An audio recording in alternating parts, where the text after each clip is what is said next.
Ndugu zangu wapendwa, tumsifu Yesu Kristo.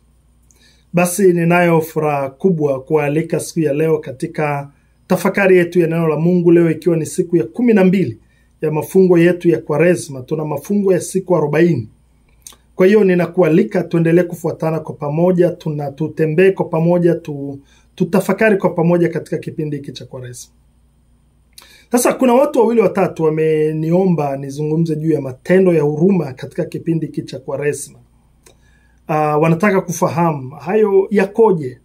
Ndugu zangu, ni kweli kwamba Kwaresma ni kipindi cha toba, ni kipindi cha sala za kina, ni kipindi cha matendo, cha kufanya matendo ya huruma. Of course tunakumbushwa kufanya hivi vitu kwa sababu ni sehemu ya maisha yetu, tunapaswa kufanya kila siku, si Kwaresma tu. Lakini Kwaresma inatukumbusha kwa namna ya pekee zaidi. Matendo haya ya huruma tunayozungumza yamegawanyika katika makundi mawili au sehemu mbili. Kuna matendo ya huruma ya kimwili na kuna matendo ya huruma ya kiroho.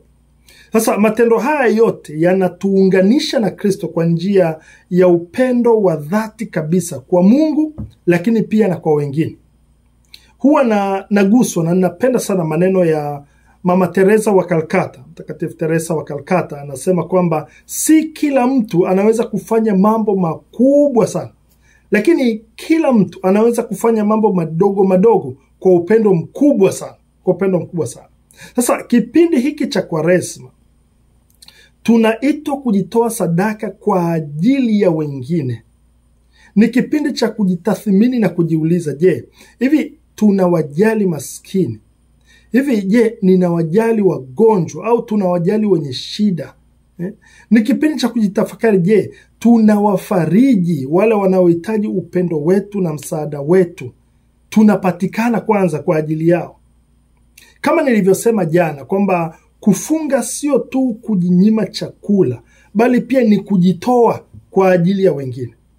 Sasa matendo ya huruma ya kimwili haya ni kama vile kuwalisha wenye njaa, kuwapa maskini mavazi. Unajua kuna watu labda tukifungua makabati yetu yamejaa nguo ambazo hata hatuzitumii. Kuna nyingine hata mwaka mzima unaisha hujawahi kuzivaa wala hata hukumbuki kama zipo. Lakini wakati huo kuna watu wanakosa mavazi.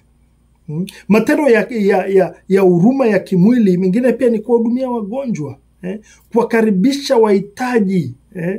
Hizo zote ni sehemu muhimu sana za Kwaresma. Tukumbuke Yesu anavyotukumbusha kwenye, nafikiri ni Injili ya Mathayo sura ya 25 mstari wa 25 mstari wa 35 ndio. Sura ya 35, Mathayo sura ya 25 mstari wa 35.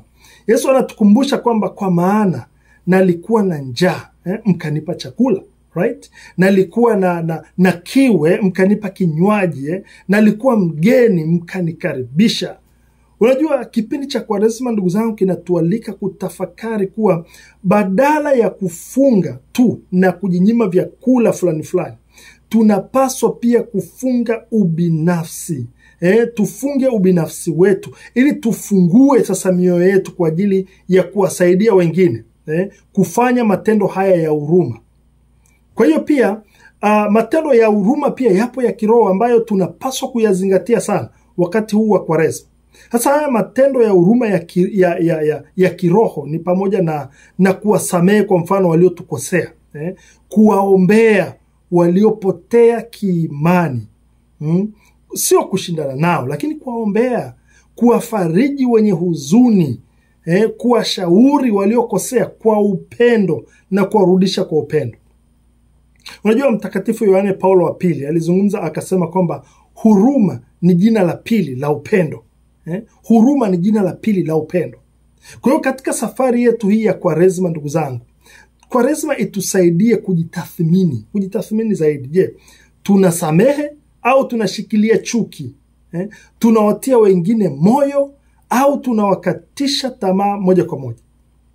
Vipi wale walioko tulioko kwenye giza la dhambi? Je, tunawaombea au ndo tunawakatisha tamaa na kuwasema usiku na mchana? Ndugu zangu wapendwa, matendo haya ya huruma, unajua hayawasaidii tu wale ambao tunayaelekeza kwao, Lakini pia matendo haya ya huruma, ndugu zangu, yanaimarisha maisha yetu ya kiroho, yanatusaidia sisi kutufanya vyombo vya upendo wa Kristo, yanatusaidia sisi, kwa sababu wale wanapobarikiwa nasi tunabarikiwa pia, tunakuwa na furaha. Kwa hiyo katika kipindi hiki cha Kwaresma, ndugu zangu, kufanya matendo ya huruma ni fursa ya kweli kabisa ya kuishi injili ya Kristo. Tukumbuke maneno ya Mtakatifu Francisco wa Asizi alivyosema kwamba ni katika kutoa ndipo tunapopokea. Tunapotoa tunapokea.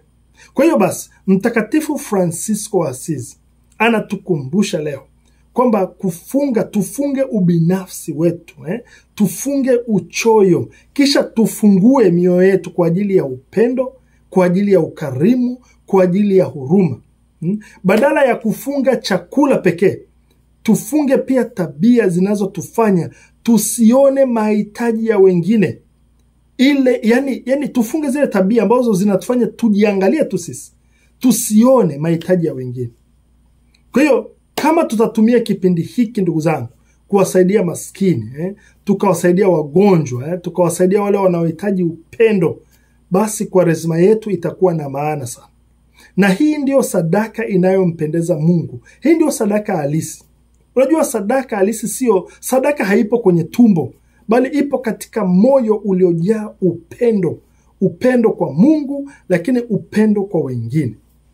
Basi Mungu Mwenyezi aendelee kutubariki tunaposafiri katika kipindi hiki cha Kwaresma, kiwe ni kipindi cha neema na baraka. Fuatana nami katika siku ya kesho tutakapoendelea na mafungo haya. Mungu Mwenyezi awatunze.